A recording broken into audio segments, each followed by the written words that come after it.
Thank you. Thank you, everyone. So we are going to discuss a very important topic, that is ethics in research. And in fact, I would say that before we start our research, we should go through some references for the ethics, because without this, I don't think that we should start doing research. Okay? Now, the issues that we are going to cover are basically the core value, that is ethics in research or for the academics. Overall, we can see why there is need for the ethics.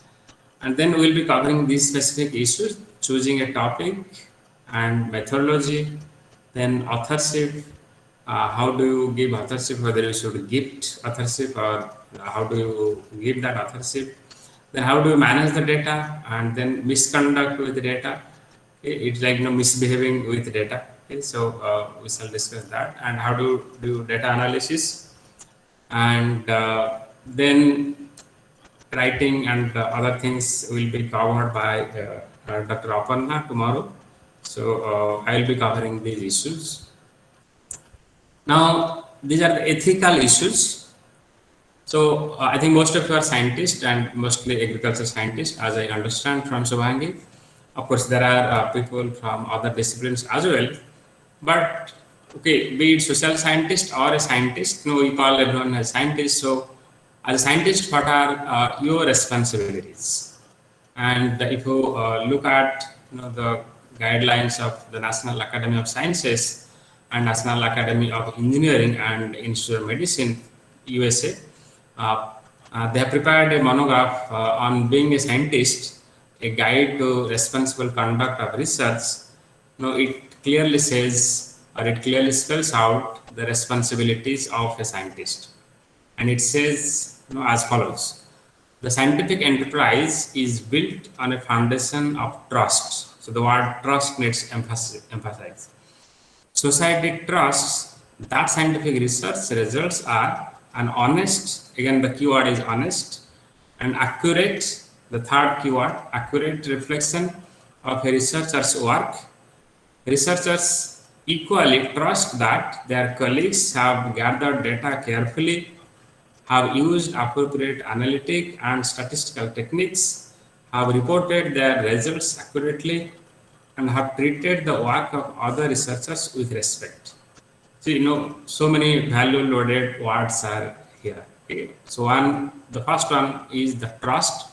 The second one is is honesty, and then you gather the data carefully, and you are using appropriate analytic and statistical techniques, and then you are reporting the results accurately, and you are treating the work of other researchers with respect. Okay, so there comes the ethics. Okay, so why ethics is so important?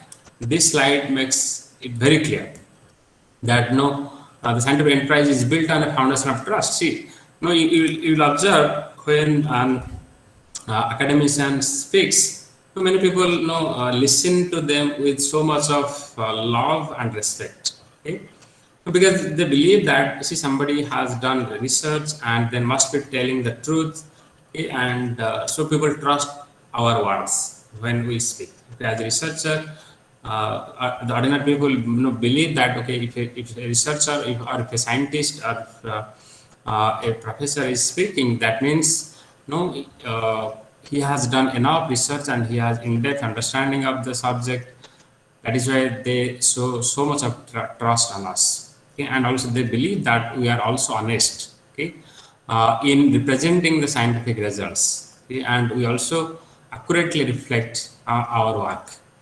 And we also gather the data carefully, and we use the appropriate analytical and statistical techniques, and then we also treat the work of other researchers with respect. So these are basically the needs. Okay, that's what we should expect all these characteristics from a researcher. Then we come to the topic directly. Now we are getting into the research process. And so when you start your research, basically we look at the topic and the methodology. How do you start the research? First of all, we have to choose a topic, and then we have to choose the methodology.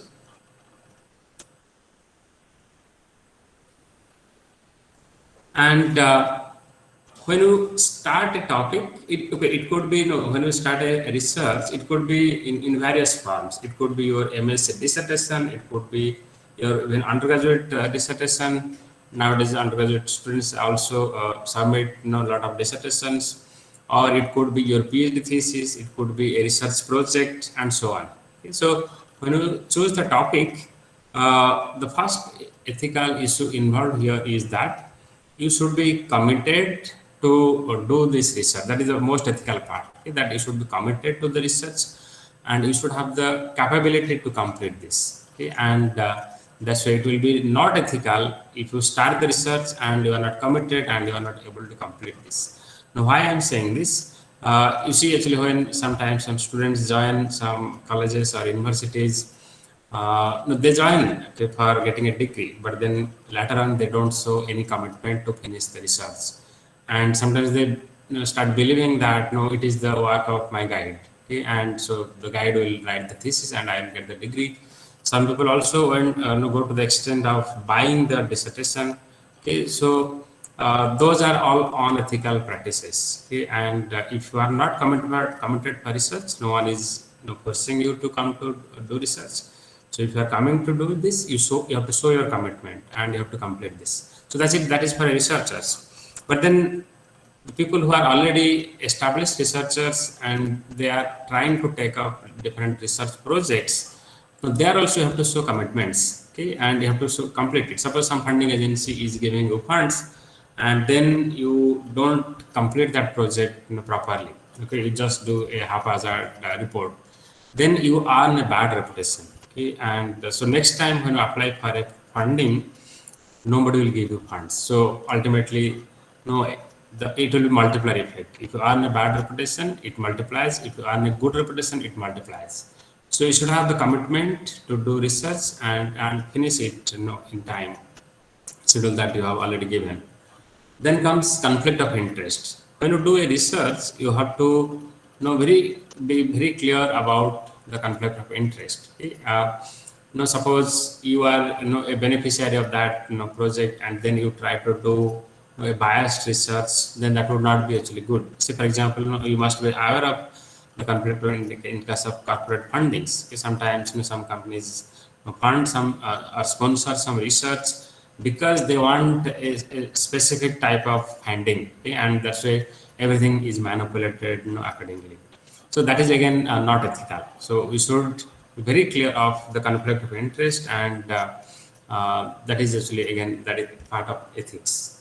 Then you have to obtain permission to use any copyrighted materials. Suppose we are writing a proposal or we are doing research, then we have to obtain the permission. Or we should know also that even nowadays, if you are using a photo also, suppose in your research you are using photo and you are getting it from internet.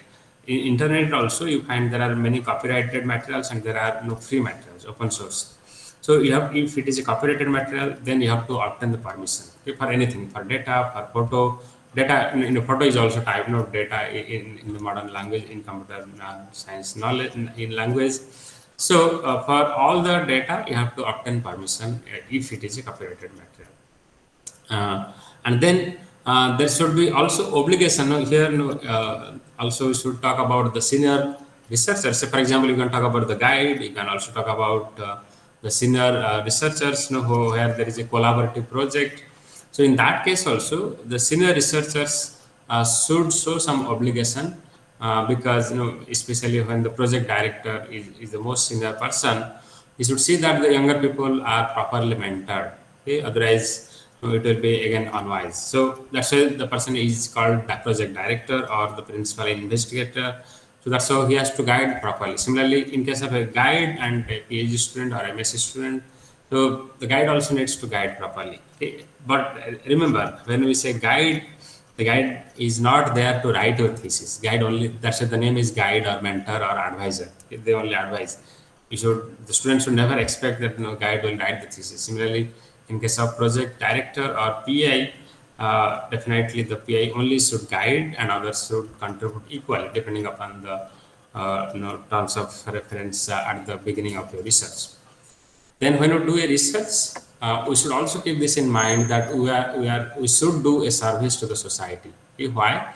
Because we are using some resource. Okay? It could be if you are doing PhD, then you are getting scholarship, or if you are doing a project, then this has been funded by some agency. It could be taxpayers' money, or it is the hard-earned money of some agency. So when you are using this money should be used for the service to the society. So you should strive to benefit those with whom you work and take care to do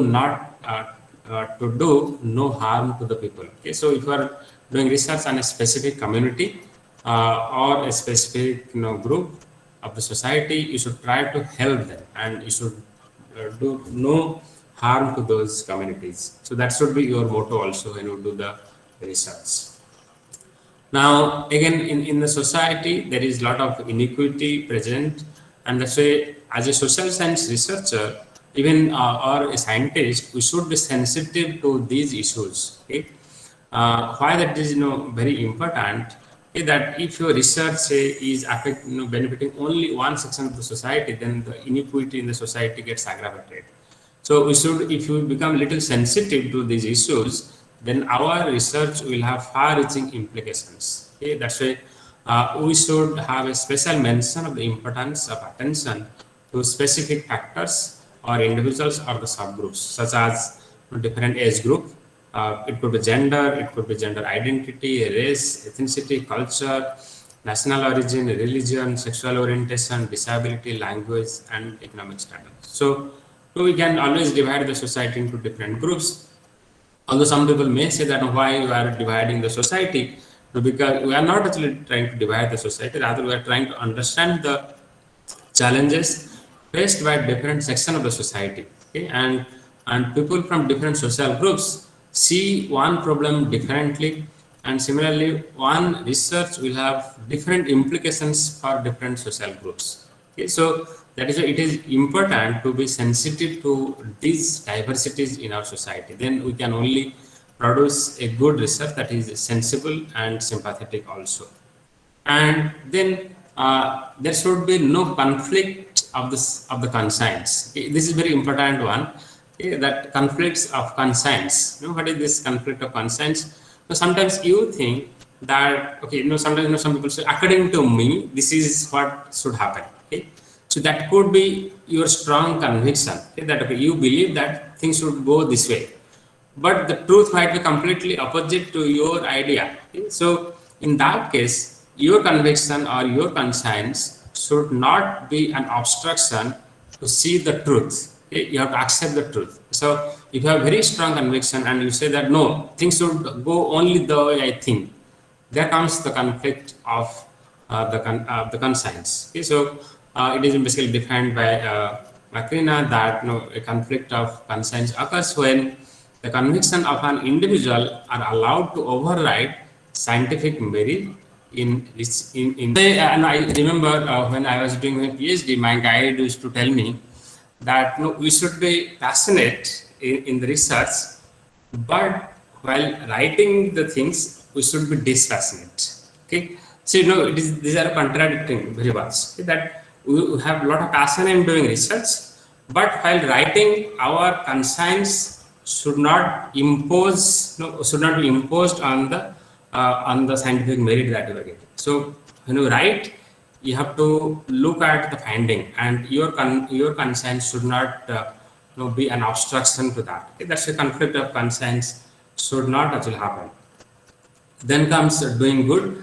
Okay? That when you do research, our objective should be to basically help somebody, okay? And we should not aggravate a problem. So you should see whether your research could lead to the amelioration or excavation of a social problem. Okay? In fact, here I should again give you some example. Again, I will give one instance. Somebody was, I remember one presentation happening at one place, and that was basically the release of census data.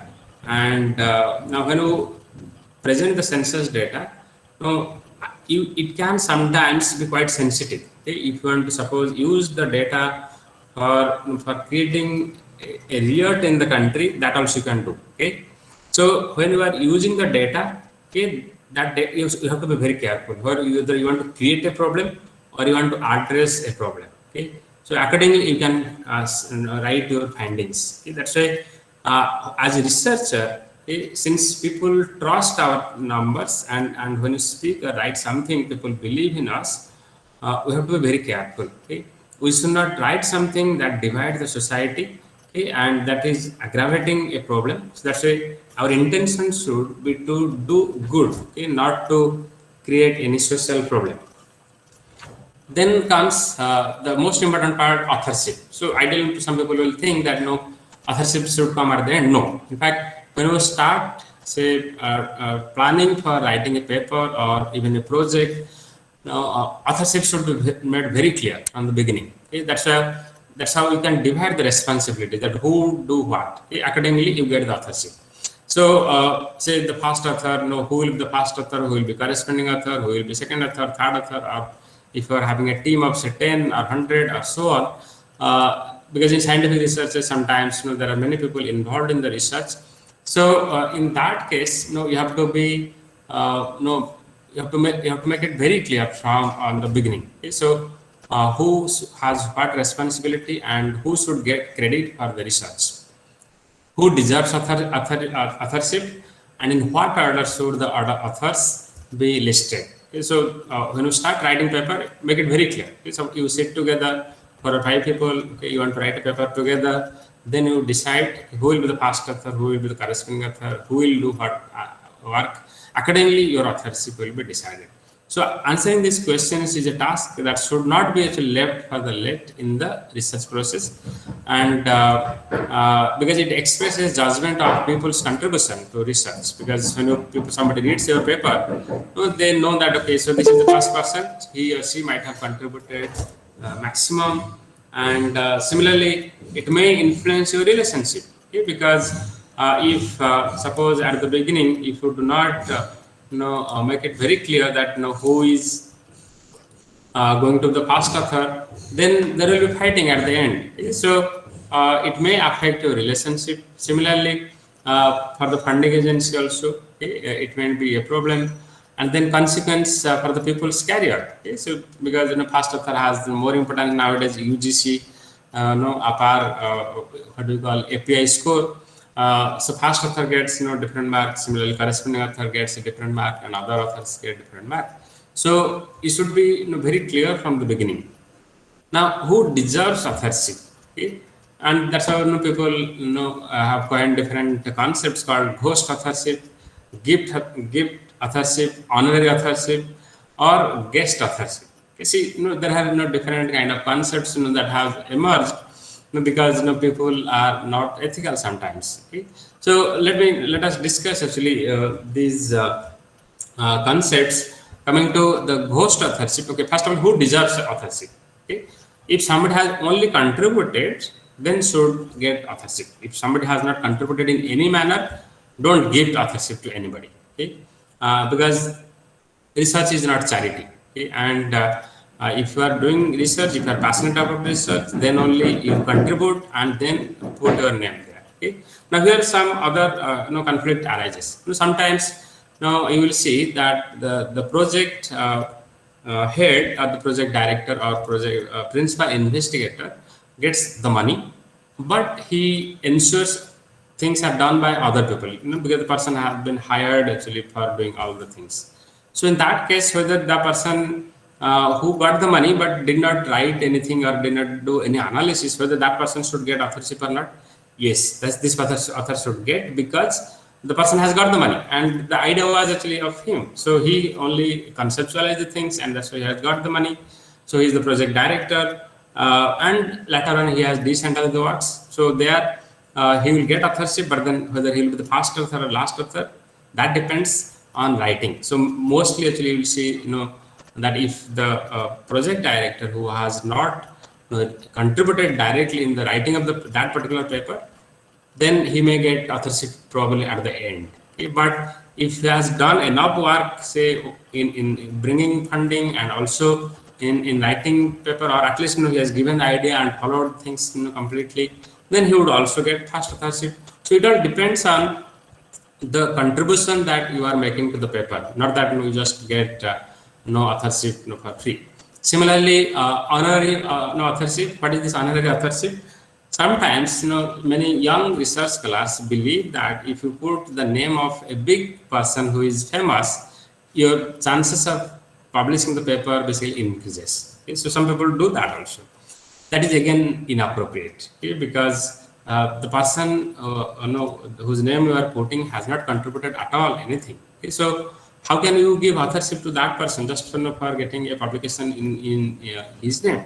No, you should not do that. Okay? So honorary things should not be there, or gift authorship should not be there. And guest authorship, okay, you can say that, okay, if somebody, you are inviting somebody to contribute something and you are giving something, then that is okay. Okay? That you could not do some analysis and then you are inviting someone to contribute something and giving authorship, that is okay.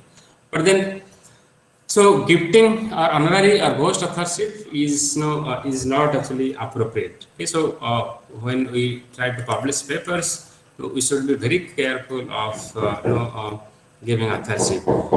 Sometimes, in fact, many famous scientists in the country have been also accused of this, that their name has been used in many research papers because they're famous. And in fact, sometimes I have also heard actually, people who have got say different awards, national and internationally, they would visit some laboratories and they discuss some research problem with some students, and they will tell the students, okay, you put my name in this. If you write paper, you put my name.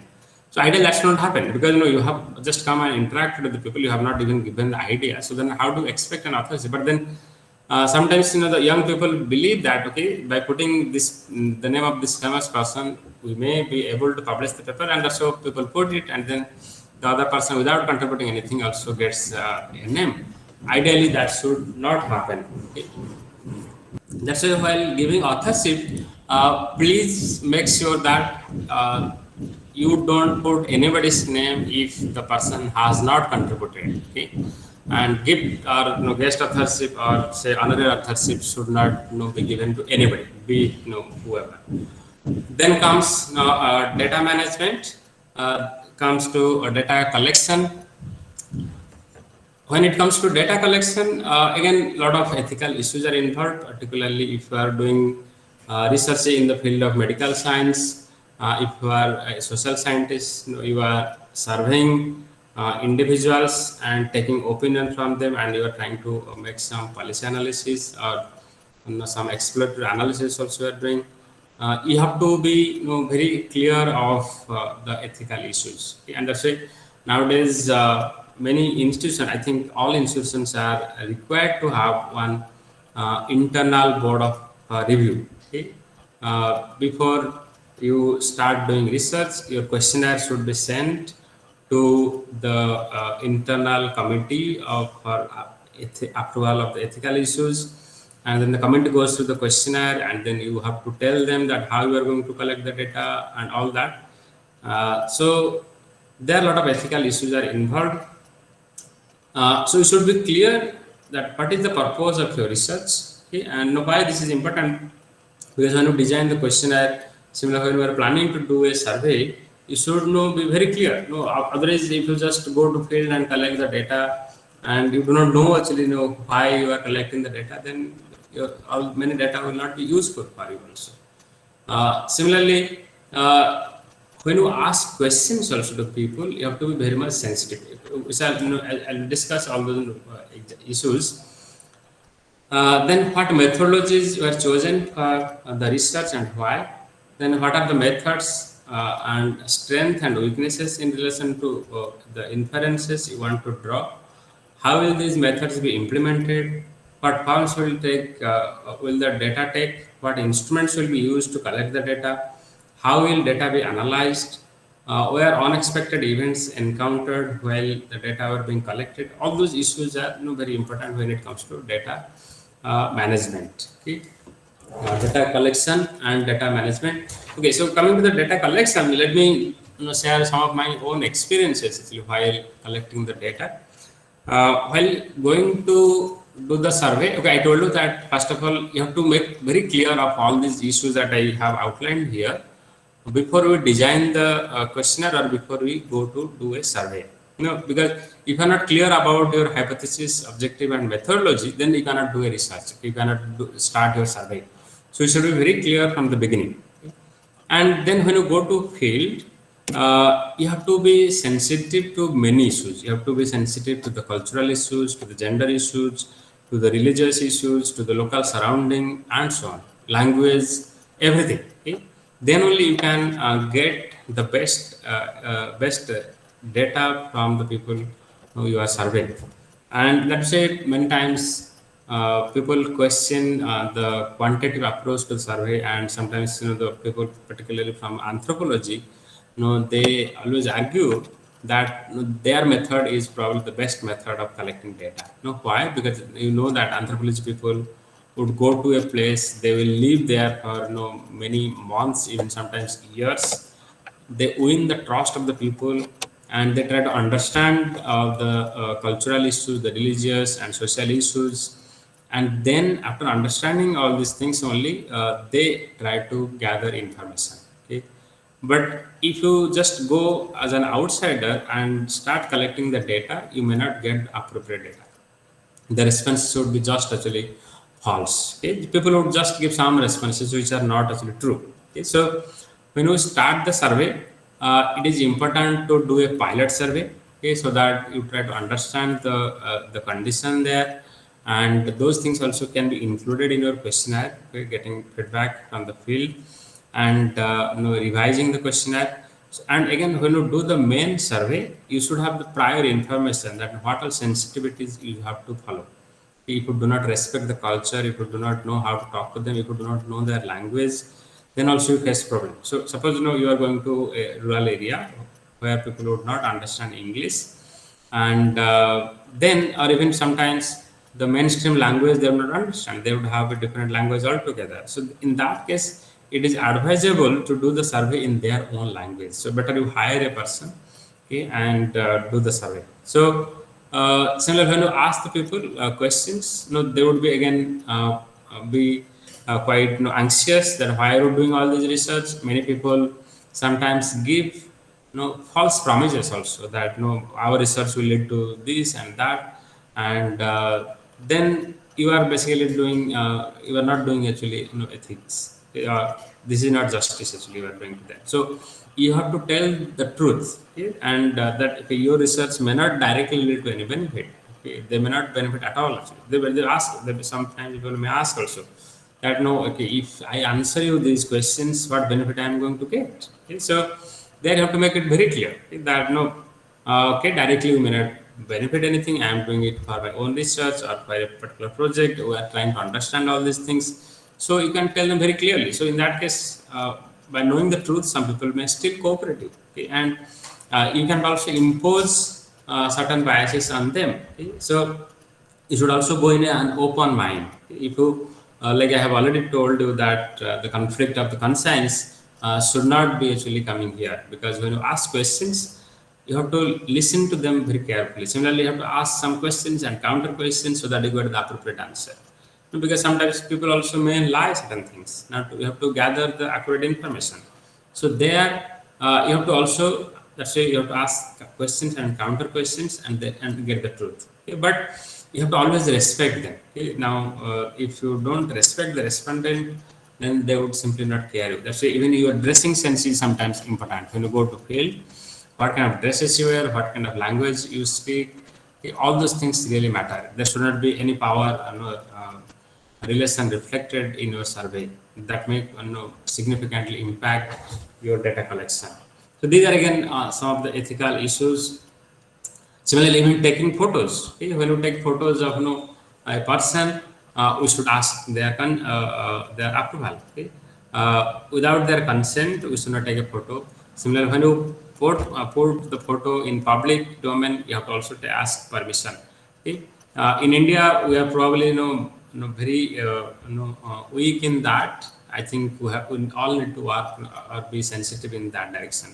You might have heard actually sometimes government of many state governments bring basically different office orders that when you do research in specific regions, you need to get even approval of the district collector, particularly when you do any research on the tribals, when you bring foreigners, okay, to do a survey on them, you have to obtain the permission. Okay? So we all need to actually be aware of those things, and if you have followed all that, then you can confidently tell the readers that see, you have followed all the process, and we have followed all the ethical practices. And nowadays, many journals are also asking for that, okay, that whether you had got approval, okay, and all that. Okay. So changes in data collection after the internal review board approval. Yes, you can do some changes. Suppose your ethical at different places, different names are there. In American context, they use this IRB, but then in India, we have ethical committees in different institutions. And suppose you have already got the approval and you have to change your questionnaire a little bit, then that is okay, but not substantial changes. Okay? But minor changes are definitely permissible. And then consent to use other database. Sometimes we use other database and try to publish papers. In that case, you have to get the permission. If it is a public domain data, then it is not a problem. So, for example, in Indian context, we have NSS and CSO, or say census, or many other databases available in the public domain. But you need to cite the source from where you have got all these things.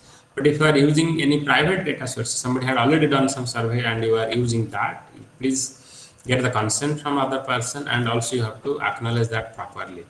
Then protecting the confidentiality of subjects in the data. Okay, that is very important. Actually, I was telling that when you do a survey, it could be a patient, it could be an ordinary person. You should not reveal the identity of the person, confidential of the subject data. When you get something, it has to be all anonymous information. You cannot tell which person's information is this. Okay, so you have to maintain the confidentiality of the subject data. Here, basically the person. Similarly, health-related information and confidentiality, we cannot divulge the health-related information. Suppose you are doing a survey, okay, and you make it public that this person has this ailment, then that would earn again a bad reputation for him, okay, or that may affect the social relationship. So you have to respect that, okay, and you have to maintain the confidentiality. Then fulfilling obligations and promises to the subject. Sometimes when you go to a village and do a survey, villagers ask you to do something, and you may sometimes have to comply that. You may say that, okay, I will do this. So they may ask for some help also. So if you have promised them something, please fulfill that. Okay? And sometimes they may also ask that, okay, please share your research findings with us. Okay? And in that case, you are morally obliged to share your findings with the local community. Okay? And because that can help the local community. And also, see, in India, again, in this case, we are very weak, but in many advanced countries, you see that they again come to share the research findings with the local community, because that will authenticate your findings. If you had some analysis and then those are basically in contradiction to your conviction, and but then you want to get it confirmed, then better you come and present before the real audience, and then they can tell you, okay, no, we have never told this, you have wrongly interpreted certain things. Ideally, the answer is this, not the way you have thought, because sometimes you may not know the reality. You may interpret in our own eye or in our understanding, but that is not with the reality. So it is always advisable to go back to the community and discuss with them that, okay, so the finding is this, so do you agree with this? Then you can get the consent. Then asking subjects to keep your study confidential, you can also do that. Suppose you are doing really some confidential work, and then the other person, the respondent, may divulge the information also. So in that case, you can also ask them to keep it confidential. Sometimes you can also take written permission, or written say approval from them, that they will maintain this confidentiality. The ownership of the data, who will own the data? Suppose a team is involved in the research. Now who will own the data? And that should be made very clear from the beginning. Suppose some funding agency is giving you money to do a research, then in that case, who will own the data? Whether it will go to the principal investigator or it will go to the funding agency and all that. That should be made very clear from the beginning. Sometimes if you get into a contract, then in that contract it is written very clearly that who will own the data at the end of the research. Data collected under contract, say sometimes we outsource certain part of our work to some agencies. There are agencies nowadays who collect the data, and they even do the analysis also, the data cleaning, data entry, data cleaning, and even some extent data analysis. Suppose you don't have certain skills, you may get into contract with some parties and you pay for that. So in that case, who will again, how will you use the data? That depends on the contract. Okay? So in some cases, if you are just an outsourcing agency, then you have no right to use the data because you have entered a contract and you have been paid for that. So your job was only to collect the data, nothing else. So even you cannot divulge the information to others that I have done such a work for others, if the contract requires like that. Then data collected on research grant, again depends on the terms of reference, so that who should own the data.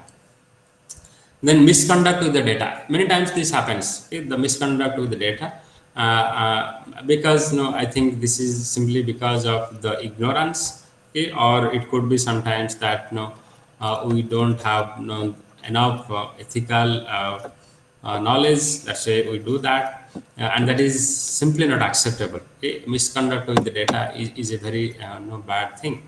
And coming to that, so one such major problem is fabrication and falsification, okay, or plagiarism and all those issues we shall discuss. Now, what is falsification of the data? Data falsification occurs when the data for a study have been collected legitimately but are altered in some way to make the results look better. Okay? And let me give an example. Sometimes we make a hypothesis. Okay? We're going to test some hypothesis, and when we collect the data and we do the analysis, we observe that the findings are completely opposite to the hypothesis that we have made. So, again here the conflict of conscience comes. Okay? Now you want certain result, and that is you have already decided. Okay, I am doing this research, and my research should give this finding. Okay, and if your data is not showing that finding, then you try to manipulate the data. Okay, and sometimes many researchers do that. Okay, and that is completely unethical. Okay, that cannot be actually accepted. Okay, so ideally, what we should do when you are making a hypothesis. And when you do the analysis, you find completely opposite result to your perception. You can analyze the data, you can verify, cross-check whether I have done it correctly or not in different forms. You can take even opinion from different other people that I did this analysis using this method, but my findings are coming this. Usually in the literature, this is a finding, but my finding is completely different. So people may not accept this also.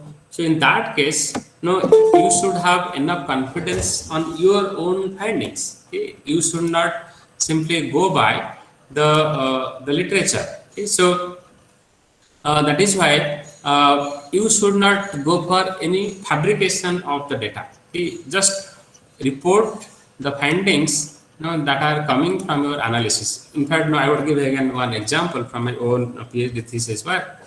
My PhD thesis work was basically on the performance of the public and private sector mining funds. Okay? And I had the notion that the public sector mining companies will have better environmental performance than the private sector mining firms. Private sector mining firms would be polluting more because they emphasize more on the profit. So that was my notion, and because your literature also says that that public sector will basically take care of all the social benefits, and it will try to minimize the social cost. But then when I did my analysis, I did not find such a thing, and the finding was completely opposite to my notion. And so what I did, I again tried to verify the things, but then at the end I had to accept whatever results came. That and the findings were that there is absolutely no difference between public and private sector firms when it comes to environmental compliance. Both are equally bad. They all violate the environmental standards. So usually people will go in a different way. If you have made a hypothesis that say public sectors will perform better than the private sector firms, either you accept this or reject this hypothesis. But my finding was completely different. Okay, I did not find any difference between public sector and private sector. They are all equally bad. So here, no question comes whether private is better than public or public is better than private.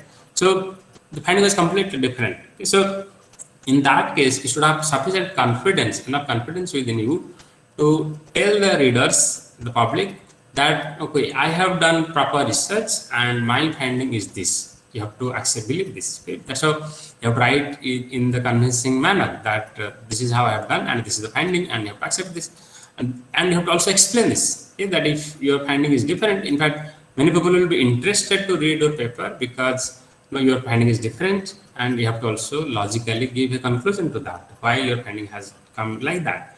But if you do not have your confidence on you, and if you try to falsify the data, do manipulation to show a rosy result, then that is actually called basically falsification. Then comes data fabrication. Data fabrication is basically that you are creating a completely artificial data. Many times, that people even do not go to do any survey, and they just prepare an Excel sheet and they just enter some data randomly and then do analysis and submit their dissertation. Okay, so that is completely unethical. Okay, similarly, sometimes you would be knowing that some people are appointed to collect the data by doing a field survey, and people do not go to the field, do not do any survey. They just sit at their home and they just enter some data and submit it to the project director. Nowadays, many technologies have come up, okay, which can help you to avoid such kind of situation. Okay, and nowadays people are using GPS, okay, GPS locations. Now, if you have sent somebody to collect data, you can ask them that okay, you take your mobile phone. Now, in mobile phone, GPS coordinates will come. So, when you are doing a survey of a particular household, you have to present the GPS coordinate. Now, if that happens, of course, GPS coordinate only can tell that okay, this person had gone to that household. Okay, whether that person did survey or not, he cannot ensure. Okay, because he took the coordinates from that particular place, but might not have done the survey. So that way, these are very sensitive things. So you have to train the people properly. Whoever goes to collect the data should be properly trained. You should also give them enough incentives, rewards, so that they do the job properly. There should be proper monitoring mechanism also. There should be checks, random checks in the questionnaire, what kind of data they have collected. So by doing all these things, you can avoid things, okay, and you can get the accurate data. But if your intention is to provide fabricated data, and that is completely unethical. And I am aware actually at many places, people do this. And in fact, in undergraduate colleges and postgraduate colleges also, universities, we see that many dissertations are submitted without any real research. Okay? And I would say that in this process, both teachers and students are culprits. Okay? And these are completely unethical. And I would say that these people should not be in research community at all. Actually, they should be simply thrown out. And why I am saying this? See, if you are doing a dissertation, you are supposed to do some research. And in fact, forget about the ethical issues. Okay? The real issue is that when you do a research, the objective, say in MSc degree or in PhD or in UG level, if a dissertation has been kept, the purpose is to develop the analytical skill of the student, the writing skill of the student. so that the student is able to find out a research topic, to review of literature and find a research gap, proper methodology. He knows how to collect the data. He also understands how to analyze the data. He understands how to write a report. So these are all skills that we want to build up within a student through this dissertation. Now, if you believe in the marks, which nowadays education has become that only that we all study to get marks, not the skills. That is quite unfortunate. So these are unethical. So that's why. So I was telling that this is not simply unethical. Rather, you are damaging the person. You are not helping the person to grow. So as a teacher, you also have the moral responsibility to see that the student does a proper dissertation.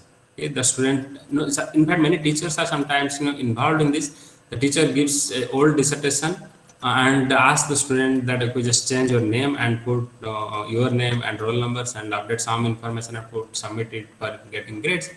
Again, that is also unethical on the part of the teacher as well as the student. So that's why here we should remember, in the beginning I had told you that in the research, it involves the trust, okay, the honesty, okay, then respect. Okay, so these are things, the key words we should remember. Okay, we should never forget this. So as a teacher, when you are helping the student, if you believe that I am helping the student, that is not the real help.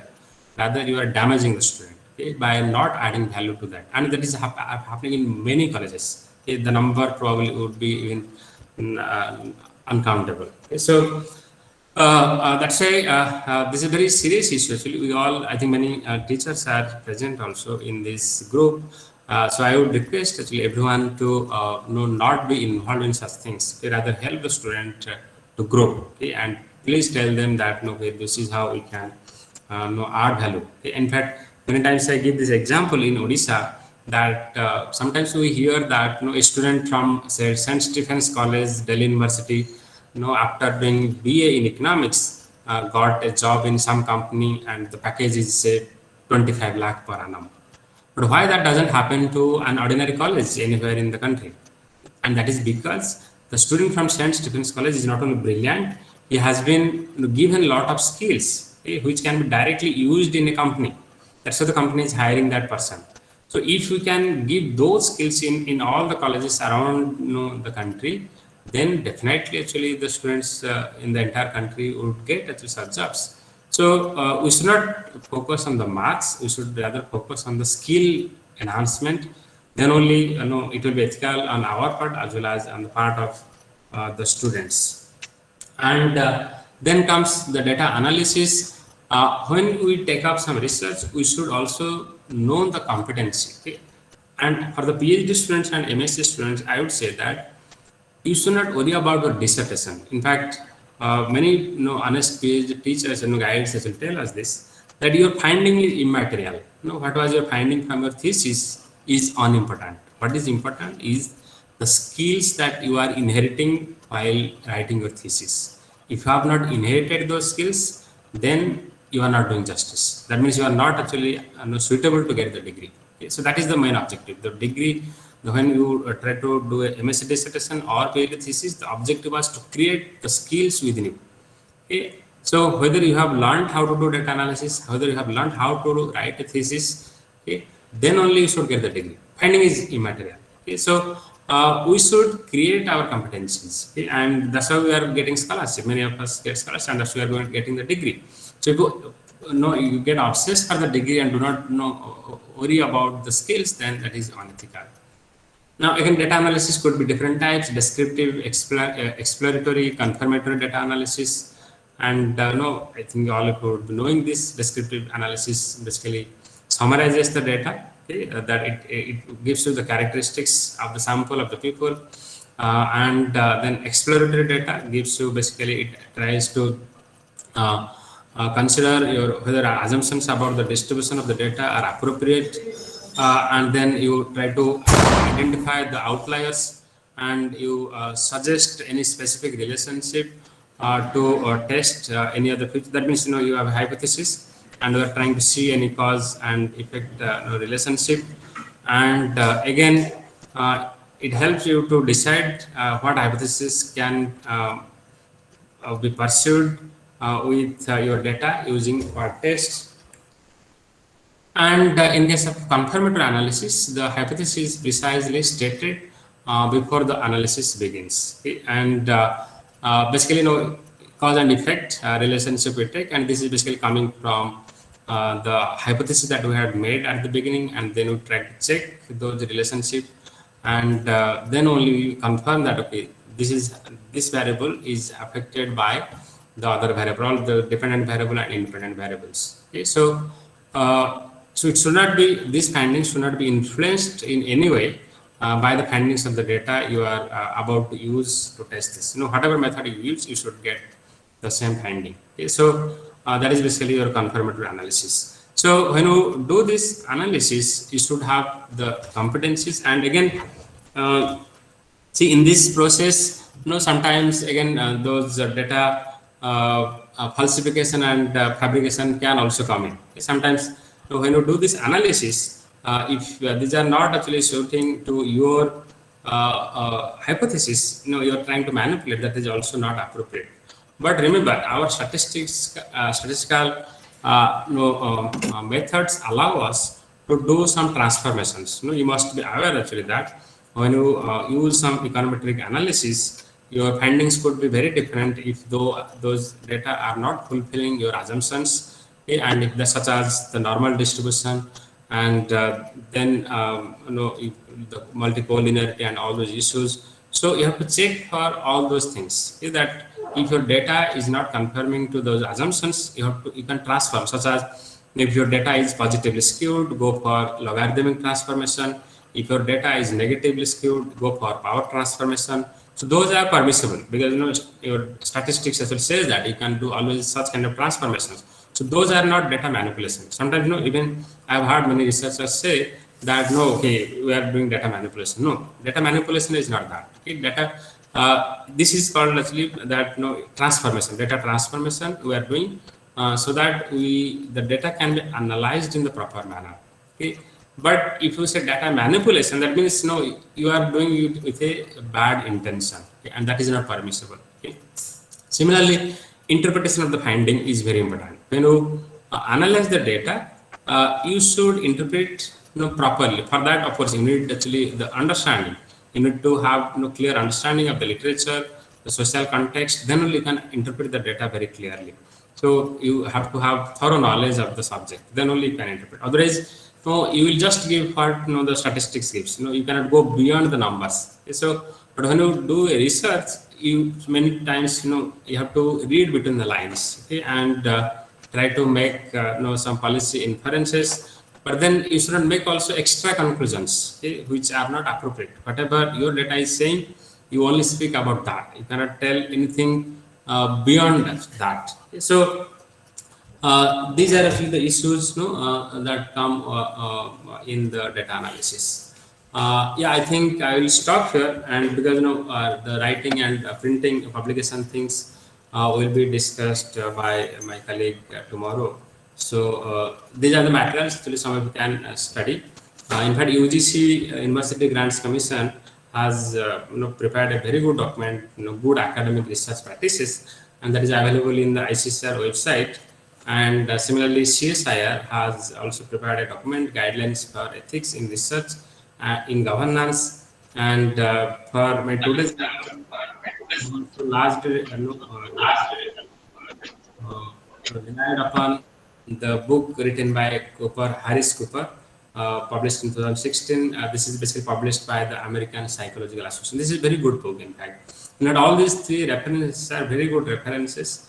All of you should go through this. So with this, I will stop, and I think we can take up a lot of questions. Thank you so much, sir. Well, it was a really insightful presentation. We have some of the concerns in the chat box. I would also like to request the others that whoever wants to ask a question can directly ask the concerned question by writing your name, and one by one you can unmute and you can ask, so that it will be more interactive. But first question, we can take it up from Dr. Kshitish Kumar Sadangi, sir. Sir, if you are here, can you please interact with your question? You can ask the question directly. Yes, sir. Okay. So let me look at the questions in the chat Yes, box. yes, yes, sure. So the first Yeah, question is whether a farmer respondent or an institution consisting of a group of farmers eligible and FPO or farmer eligible on conducted and extensive case studies other could get authorship along with the principal farmer respondent or an consisting of a group of farmers. Okay. Uh, if at all the study is published in a reputed journal, if yes, how to acknowledge? Okay. So here we should only acknowledge them. See, if we are doing a research on the farmer respondents, so we have to acknowledge them. They are not part of the research. Okay? So we are taking their consent and we are asking them that we are collecting this data. In fact, I think I missed that point in some slide. I had written that, okay, but I forgot. That in some case also where you try to acknowledge them, you have to ask their permission whether they need an acknowledgement, because some agencies or some institutions sometimes say that please don't put our names in the public domain. Okay, so for anything, so if you are acknowledging, you have to also ask them. Similarly, sometimes some funding agencies don't want to be acknowledged in the public domain. Okay, they want to give you money, but they don't want their names to be mentioned anywhere. So here, definitely the principal investigator. So the question is basically, along with the principal investigator, if at all the study is published in a reputed journal, and FPO, a farmer group on which I have conducted. So you are asking whether the FPO should get authorship? Yes, yes. I'm just asking that. No, then that should not get actually. You can simply give an acknowledgement. Okay. Okay. Yes. Then, yeah, I have already told you that even while acknowledging also, we should ask their consent whether they want actually a public acknowledgement or not. Similarly, anonymous referees. When you publish papers, sometimes they give you good feedbacks, but they don't want to be named actually. So there, you have to maintain anonymity. And okay, here also I think I missed another point. Nowadays, many journals are also asking you to write the contribution of each author, who has done what. And if that is not happening at the publication level, that is happening at job level. Okay, nowadays, many institutions, when they recruit you, they ask, in this paper, your name is there. Can you tell us what is your contribution to this paper? So you have to give in writing. Okay? And so that disclosure can very well happen at the end of paper. The publishers want this. Okay.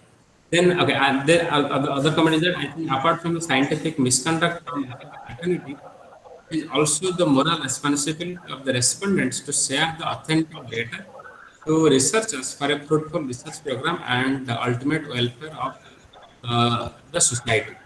No, this is a tricky one. See, when we are trying to survey the people and get information, it is our responsibility how to treat them properly and how to convince them and get the right data. Okay, so sometimes you see there are no. If you see the reality, can you do a survey in urban area and get the data? In fact, the most educated people will not give any data. Okay? They will say that we don't have time. You send a Google form questionnaire, you see how many people respond. The response would be less than 10%. Okay? So we always expect it is the poor farmers or the uneducated people living in rural area. No, they would all cooperate with us. Okay? So that is too much of an expectation. Okay? So when we are keeping such an expectation, we have to convince them. You have to behave them with them nicely. That's I told you that how the anthropology researchers or stay with them, they win the confidence of those people, and then only they start the research. Okay, so so we cannot really actually blame the people that are the farmers that they are not giving us data, because because there are other priorities. See, they know that by doing this research, you will get a degree, but what will they get? Okay? They are not going to get anything. So, if that is the case, then how do convince them or how to tell them that by doing this, you are going to benefit or somebody else is going to benefit? So, if you can convince them, but not giving any false promise, because giving false promise again is unethical. So, tell them honestly that you are doing this for this purpose, but at large, maybe at some point of time, this may help, this may add to the knowledge base. So, but these are genuine problems, I understand. So I have done so many research, surveys starting from my, MA days until now. We face this problem everywhere, that we don't get response properly. But then I would say the responsibility is on us, not on the respondent. Is there any software to check data fabrication or falsification? I don't think so, because data fabrication and falsification, again, that's why these are ethical things. So there are softwares. Okay? Nowadays, we are using softwares say to do plagiarism check, and nowadays people have also become so smart to avoid, to say get rid of the plagiarism checks. They're using some other softwares. I think some inverter or some other softwares now people are using, okay? To get rid of these things. So this is super unethical. Okay? So if you are saying that you are a scientist, and I have told in the beginning that when you are claiming yourself to be a scientist, you are taking this responsibility that you will do ethical research, and you will basically do it properly. You will respect the respondent, you will respect the other people. So if you are not doing that, then that is a problem. Let's say humans are always smart. Okay, softwares are designed by the humans. So I don't know actually. Maybe the people who do fabrication, they may only be able to find out the software, how to check the fabrication. So that's why I was telling that sometimes the ethics is so important that you don't know the software. So first of all, I will tell you that if you do any fabrication, you will not have that strength in argument. In a public forum, you will not have the guts to speak with confidence. Because if the research finding is different from the conventional findings, you will simply have no guts to say. And again, there are also instances of withdrawal of the papers. I know even some scientific research being withdrawn from very reputed journals. Why? Because while doing experiments, and while they report the data, they just give some false data and completely fabricated data. So they publish the paper in reputed journals. Then at some point of time, this has been proved that they have fabricated, because that people do also the research that see, nowadays journals are asking that if you are asking, okay, if you are doing this research, what method you have used. Now people try to replicate methods elsewhere, and if they don't find such a result that you got, then people will question your data set. And now many journals are also asking for the original data that you have used. And there you can easily find out who has done, whether you have really fabricated the data, you have falsified the data. So that's why I don't know much about softwares, but again I am insisting that this is unethical. Don't do this. So just accept the finding whatever comes. And then another question: what are writings which can offend people? Can you give us an? In fact, I was telling you that okay.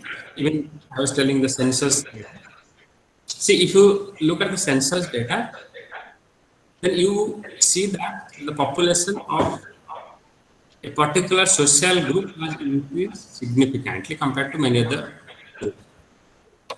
Now, when you present this, in which tone you are writing the report, it really matters. Okay, and so if you emphasize upon that and say that this is going to create problem for the society and all that, then it may actually affect the society. Okay? And that's why the tone of writing really matters. Okay? You can present the fact, but in which tone you are analyzing the results, that is very important. So that's why again I cannot tell you actually exactly because that will be again offensive to a group. So I'll not do that. But yes, these are basically the challenges. I think there was a question from Dr. Aparna. Okay, in India, many people include the names of those who have not contributed anything in research paper. That's what I was telling when I was presenting that ghost authorship and guest authorship or honorary authorship. No, that is unethical. I have told you very clearly that in fact the person who is sending the paper should be very clear, okay, that if somebody has not contributed, should not write. In fact, for that reason, if suppose in academics many times your husband and wives would be working together, okay, in that case you believe that okay, your husband has worked and you put wife's name, that is again unethical. Okay, so if somebody has not contributed, you should not put your name, be it your friend, be your brother, sister, teacher, anybody. Okay? If somebody has not contributed, don't put name of anybody. Okay? So that is completely unethical thing. What is the solution to stop not to give authorship to people who have not contributed anything? That depends upon the person who is adding others name. So so the person who is adding others name is also doing is part of crime. Should not actually put anybody's name who has not contributed. And if somebody is putting, you cannot do anything. Okay. So it is only during interview time you can find out. You say in your job interview, people will ask you, okay, you have written this paper, so can you tell us what is your contribution? Then at that time you can catch that person, but then that is too late. Somebody has already got authorship, and that person may not actually get you will not be able to recognize that also. So that's why from the very beginning you should understand that when you put somebody's name, you have to see how actually how much somebody has want for that paper. Then how can we design questionnaire to collect real data from the respondents and avoid falsification? Falsification is different. Falsification, I told that you have already collected the data. Now when you run a regression, you want to show particular kind of result. So that's why you are again trying to replace some data with the way you want to see your data. That is falsification. But getting accurate information from the respondent, yes. See, for example, income and expenditure, these are very sensitive matters. Even age sometimes is a very controversial number. If you go to say the tribal region who are say uneducated, they don't know their age. Okay? So if you ask what is your age, they would say 60. In reality, they would be 30 years old, but they will be looking like 60 years age. So there the challenge is on you, not the respondent, because the respondent doesn't know what is his age, because he or she is uneducated, and she doesn't know actually the number. Very recently, I was doing a survey, and we actually faced that in a tribal region. And when you ask what is your mobile number, then the person is holding a mobile phone and he just handed over to somebody else to tell the mobile number, because he doesn't know actually what is his mobile number. Okay? He just owns a mobile, but he cannot actually, he doesn't understand the number, he cannot tell any number. So in that case, I was suspecting that person is not behaving properly with us. He's handing over, but that is the reality. He doesn't know actually, he doesn't know the numbers, so he cannot tell. So he was taking help of somebody else. So it is our duty to understand the respondent. That's why I told you the importance of the pilot survey. So when you try to start the research, we should understand the social context, and then accordingly we have to design our method of collecting data so that we get authentic data. Sometimes cross questions are important. See, sometimes if you ask what all assets you all have, then they may tell you all wrong things. But if you observe certain things and then ask, then they can be easily actually caught whether they are telling actually correct or they are giving all false information. So sometimes observation is important, sometimes counter question is important. Suppose again on income, if you ask directly what is your income, they may not tell you. So you have to ask what do you do in this month, how many days you have worked, so on daily basis how much you get, what do other members of your family do, what is the agriculture income, everything. If you ask so many questions, definitely you will be able to find out, you will get some idea that what is the real income of this family. So let's say, think little deeper thinking is important, and sometimes these are also the things that you gather from the field, okay, with some experience. But is when you are going for the first time, it is advisable to take the advice of some senior people who have already done research, or also read some books, good books, so that you are aware of the problems, and that's how you can get authenticate data. Then question is that after reviewing paper from referees, what kind of importance needed from author side when publishing reputed journals? Excuse me, sir. Yes. So before we go to the next question, actually there was a question related to whatever you had discussed today. So I would like to like ask you that question so that everyone else will be benefited. We have been talking about research ethics and publication ethics and everything. But what happens is whether it is authorship or whether it is falsification or fabrication or whatever it is, many a times there is a notion that yes, we might publish, we'll just get a report that okay, we have some plagiarism less than 15% in some way or the other, and people do publish thinking that ethical issues will not be raised in the future. Okay, because most of the people actually do not claim, maybe we have, for example, I will tell that some tables are taken from some varied sources, some authenticated papers or something. What we do is we directly copy paste the table and we write down, sometimes we do write the sources, sometimes we don't as well. Okay, but then whatever may be the like ethical issue that we have concerned, there is the notion that okay, we will not, because it is a very lengthy process and no one bothers much, so this thing will not be coming up in the future. So is there any chance of the legal action being taken against the author if it is found at a later stage or anything? What are the implications actually? Yes, nowadays we have made very strict rules that if first of all when you submit your thesis, it has to fulfill certain criteria, that your plagiarism has to be less than 10%. You have to put it in different softwares, and then if it is, suppose before submitting a thesis, you have to publish some papers.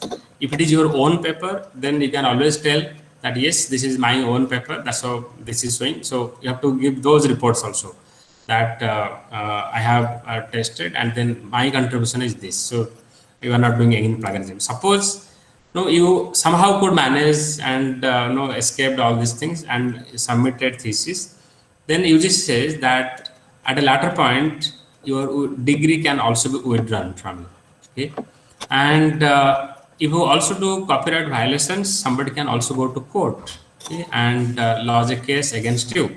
So there are many options. People do not take the legal means, but then the other means are that if you have already published a paper, that paper can be withdrawn from the journal. And remember, the journal can also put it on their website that we are retracting the paper of this particular author. Remember how shameful it will be. Okay, if your name is now displayed on the website of a journal or on a publisher website, that Mr. X or Miss Y had actually done plagiarism, and unfortunately we had published that paper, but now we realize this, and that's why we are withdrawing that paper. And I have told you also, this could be because of plagiarism, this could be due to fabrication, or this could be due to falsification of the data. So in that case, yes, your papers can be withdrawn very well, and you are on a bad reputation. So the entire world will know you that Mr. X is a good person who does a lot of plagiarism. Okay? So now it will have severe impact on your job prospectus. So in fact, many institutions are now, I have also heard many faculty members do not get promotions because of this. Please unmute and speak, sir. Okay. I was telling that, okay, that in some institutes, because of such plagiarism cases, many people have not been given promotions. Sometimes people can be, if you are on nowadays, what we call track, promotion, you get a job for only a fixed period of time, and then on tenure track job. then in that case you may not actually get your job renewed after a time period. So there are severe consequences. And in academic community, since we operate based on trust, now if you are not actually following the trust, then you will face all these consequences. Okay. So, the advice would be that, let us follow that research ethics, and the first slide that I showed you, then let us focus on that actually, that we should believe in those trust, honesty, and then appropriate presentation of the data, and then respecting others' contribution. If somebody has done some work, then why don't we recognize their work? Okay, so that way, we basically recognize that person, and we also grow. In fact, okay, sometimes I think I use the data theft or idea theft. So that, I don't know whether that I use that. So what is that? No, sir. When suppose you attend some seminar, and somebody at the end of the seminar tells that, okay, all these things can be done. So in that case, or suppose you are discussing with a friend, and your friend is doing some research work, and you somehow got that idea and started doing your work. Okay? That is also not ethical, okay? Because somebody is already doing that work in that field.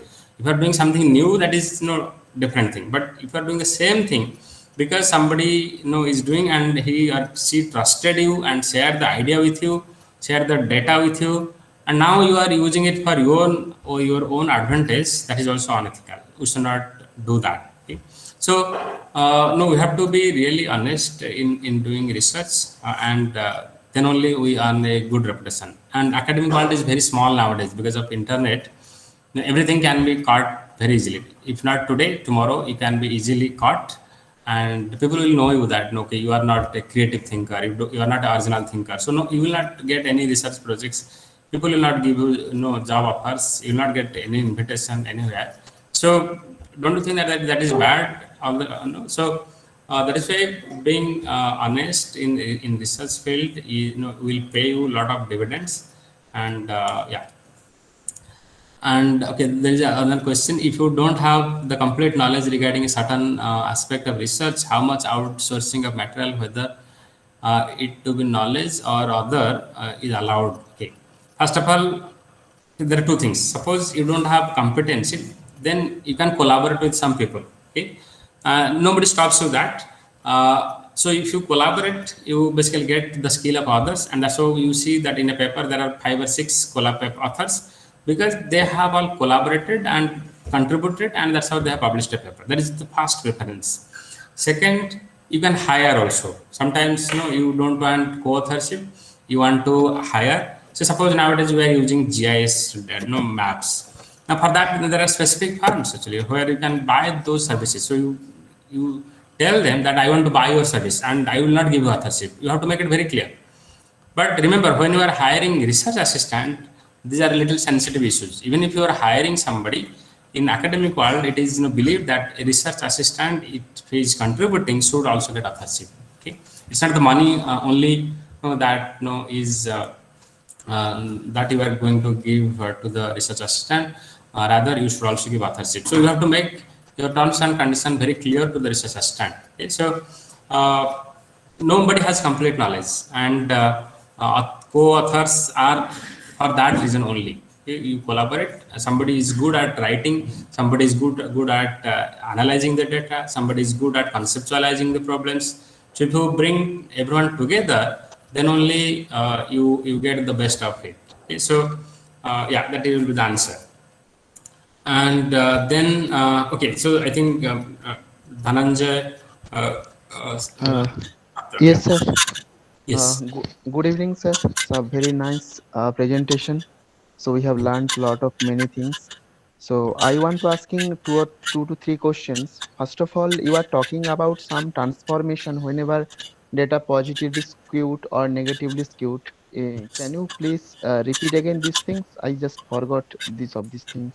Yes, I was telling that, see, in social science, we deal with the data like income, expenditure, and all that. So when you use the income data, usually this is positively skewed. You understand what is positively skewed. Okay? That, see, if there are, say, 3 people, and one person has say 10 lakh rupees income, other two people have say 5,000 rupees income.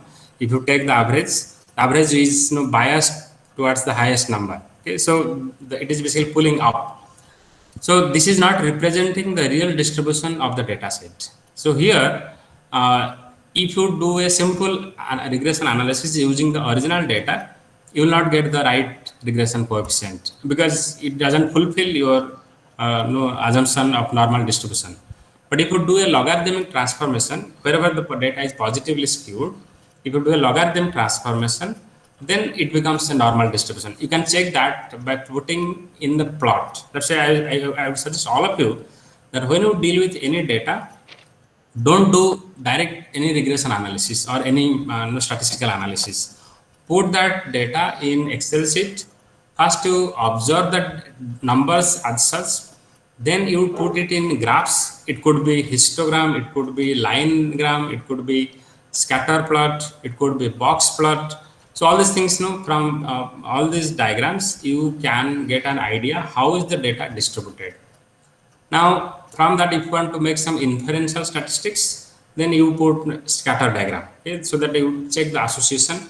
You can go for a cross tabulation. You can go for a chi-square test. You can go for a scatter plot. Then put a line diagram. Check whether it is showing any kind of relationship in the raw data. Then you have to do the transformation. So I told positive, if it is positively skewed, you have to go for logarithmic transformation. If it is negatively skewed, you have to go for power transformation.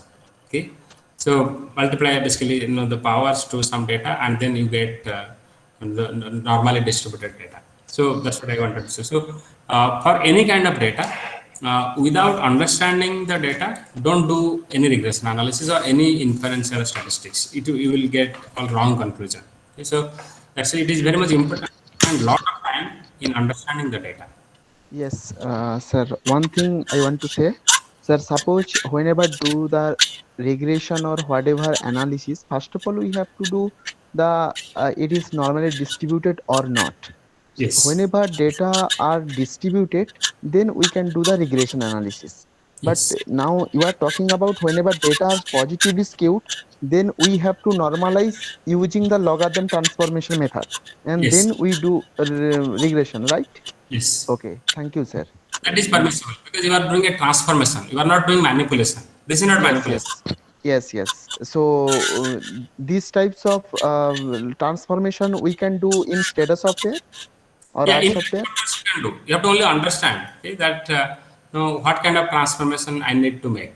Similarly, outliers. I did not mention that outliers Yes. can significantly bias your analysis. So Yes, when you yes. get a regression equation, you will see that when you remove the outlier, your regression equation completely changes. Okay? Yes. And so you need to remove the outlier also. Like I was giving the example, there are three people. Two people have income of 5,000, or the other person has 10 lakh rupees income. So that person is definitely an outlier. So you have to drop that person from your main analysis because that is not the average. In regression, you are representing the characteristics of average. On an average, what is the relationship between two variables? So you need to drop the outlier. Okay, sir. Sir, one thing related to these things. So you are saying about the age and many of the variables. So we want to know the what is the control variable here? No, control variable, it all depends. Like what is your, say, dependent variable, what is your independent variable. Now, in that, you have to understand that this variable could be influenced by what all other variables. So that is all conceptualization problem. Okay? So it cannot be actually generalized for all contexts. For every specific problem, you have to conceptualize. That's why, and those things can be drawn from the literature. When you when you run a regression, you have to understand that in the literature, people have done this. People have looked at all these variables. These variables can influence this particular variable. So we need to understand that and conceptualize the regression function accordingly. Okay, sir. Now my second question. So whenever do the questionnaire about the ethics, whenever we do any research or any want to work through the questionnaire, we are generally from the questionnaire. Some of the basic questions we are from and then we do the survey, and then based on the survey we do analysis. So Yes. we as of our research work, we can generally form the questionnaire. So there is any need to standardize the questionnaire to by someone. There is that is my confusion. Some Standardization. See, nowadays in most of the reputed institutions, they are creating an ethical committee which will review the all the research works. Okay, so ideally, I'm telling all the research proposals should go through the ethical committee of the institution. And see, suppose you are doing a research which is not having any kind of conflict of interest or any kind of ethical issues, you can easily get the clearance. But if there are certain serious issues like say medical cases or say psychology, people who do research on people directly, even or you are doing say research on some indigenous group, or say some tribal communities who are PVTG, okay, particularly vulnerable tribal groups. So those are there are some sensitivities involved. So there you need to get the approval of the ethical issue. Why? Sometimes the publishers nowadays are asking, did you get an approval from the ethical committee of your institute or from some competent authority? If you have not obtained the permission, you cannot even publish a paper in that journal. So if you want to publish in a good journal, you need to take the permission. So that anywhere you can tell that okay, you have followed the proper method, okay, and then you can publish it. So there will and there is also benefit out of this. Okay, when you get the permission, people who are aware of the problem, they may give you some suggestions that okay, don't keep this question. If you are keeping this question, this is how you should ask this or pose this question. So you may get actually benefit from this. Sir, actually, my confusion is here. So, how do you know that is the standardized question? Whenever we form the questionnaire, we are formulate some questions using some literature survey. So Yes. these things are happens. That's why I formed. But that is the standardized questionnaire. Or there is any other method, or some ones I have to send the questionnaire to some peoples, some professors. They can see that this is the standard question. Now you can go ahead. So that is my So questions.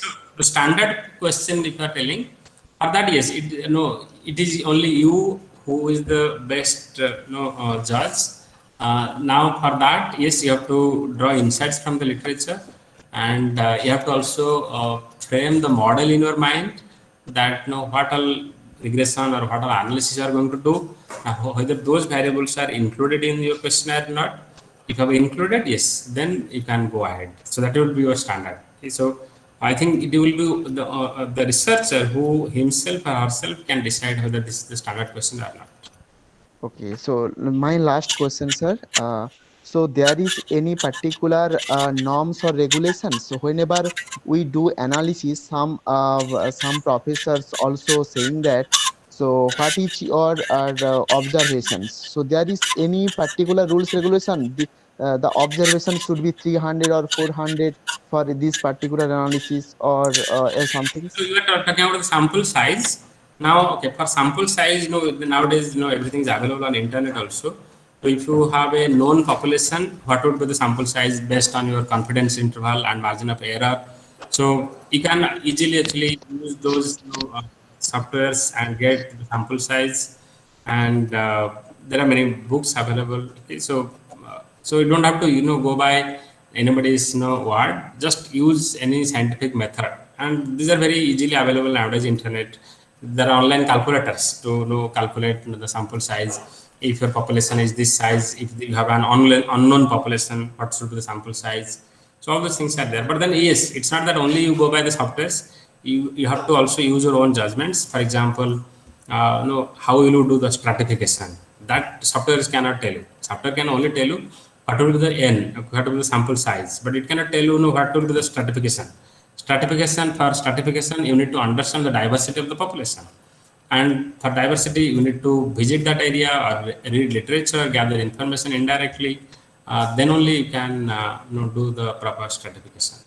Yes. Okay, thank you very much. So, sir, if you have any literature or suggested readings regarding what is the sample size will be for particular analysis, so you can send us. So thank you, sir. Okay. Sir, before you go to the next question, I'll just ask, do we have time to take all these questions, or the meeting will No, end I at think we'll 5? have to end. I have told you that.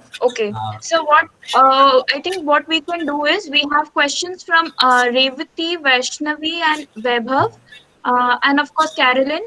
So okay, let I will just sir, when we tabulate, you can. to what extent is it permissible or rather correct to round of figures? Again, it depends. See, depending upon, say, suppose you are dealing with temperature data. Okay, then every centimeter or what do you call degree Celsius would really matter. If it is income, then 50 paise rounding of 1 rupee doesn't matter. If you are dealing with age, suppose you are dealing with child population, then month would matter. Okay, but if you are dealing with the entire population, then probably rounding of 1 year would not matter. So again, you have to use your own judgment. Now, in which place you can round off. So in which place your every decimal counts, and in what place the decimal doesn't count. So accordingly, you can do the rounding off. No one can give you actually the accurate idea like in which context what would be the thing. But yeah, you have to understand where lies the value of decimals. Okay, where lies the importance of the decimals. Then as you mentioned earlier, to collect information, one can hire a researcher. Yes, you can do. That's what we are doing actually for survey. We do hire actually surveyors. But if somebody is working as a research assistant, working for you, is writing paper and analyzing the data, then I think you need to acknowledge or give credit to that person.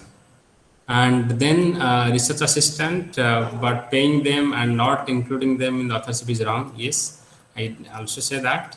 But yeah, again, it depends. Suppose you are doing a very big project. Now you have hired, say, 100 research assistant in the entire country. Can you give them authorship? Probably not. But the research assistant, who is there with you from the beginning to the end, or who has contributed significantly for your work, yes, needs to be given authorship, definitely. If comes under light on to the researcher face problem, no, you should give them authorship. See, there are people who don't give it. They are, you will not like that. Those people, nobody can go to court actually that if you do not give them authorship. But then it is ethical, basically in academic community to give authorship if somebody has really contributed significantly, even if that person is research assistant. Suppose somebody has worked 2 years with a project, then ideally that person should get some authorship in your paper. And sir, how to handle lagging time in ethical way of research? Lagging time in ethical way of research, I did not get the question. Diti Sundar, which software will be perfect for plagiarism check, as 100% comes different in different softwares? Actually, it depends on the university. Many universities are nowadays specifying the things that for submitting thesis you have to use whether Turnitin or other softwares. That depends upon the university. Okay? So there is no hard and fast rule. But yes, you have to be very clear that you are not doing plagiarism, and whichever software you use doesn't matter. The report should be clean. That's all.